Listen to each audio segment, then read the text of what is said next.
मिरजेत अवैध गॅस रिफिलिंगवर संयुक्त कारवाई, सिलेंडर, वाहनांसह साहित्य जप्त।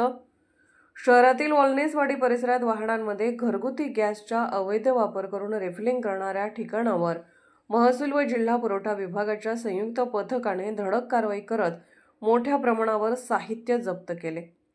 किरण हरिभाऊ भोसले राहणार गणेशनगर मिरज हे वरील ठिकाणी बेकायदेशीररित्या गॅस रिफिलिंगचे काम करत असल्याचे या छाप्यादरम्यान निदर्शनास आले।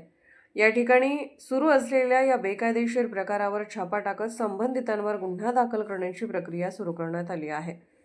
तहसील कार्यालय मिरज व माननीय जिल्हा पुरवठा कार्यालय सांगली यांच्या संयुक्त कारवाईत घटनास्थळावरून घरगुती गॅसचे भरलेले व रिकामे सिलेंडर रिफिलिंगसाठी वापरले जाणारे उपकरण, इलेक्ट्रॉनिक वजन काटा, गॅस नॉझल, रबरी पाईप तसेच वाहनांसह विविध साहित्य जप्त करण्यात आले।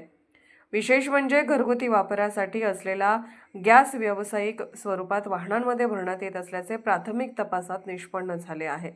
या प्रकरणी संबंधिताविरोधात जीवनावश्यक वस्तू कायदा तसेच इतर लागू तरतुदीनुसार गुन्हा नोंदवण्याची प्रक्रिया सुरू असून पुढील तपास पोलीस विभागामार्फत केला जाणार आहे। या बेकायदेशीर कृत्यामुळे नागरिकांच्या जीवितास धोका निर्माण होण्याची शक्यता लक्षात घेऊन प्रशासनाने कठोर भूमिका घेतली आहे।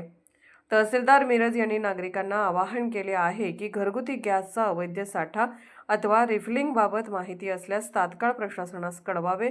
अशा बेकायदेशीर प्रकारांना पाठीशी घालणाऱ्यांवर कठोर कारवाई केली जाईल असा इशाराही देण्यात आला आहे। Arthrajya news मराठीकरिता bureau report. Arthrajya news चॅनलला लाईक करा, शेअर करा आणि सबस्क्राईब करा।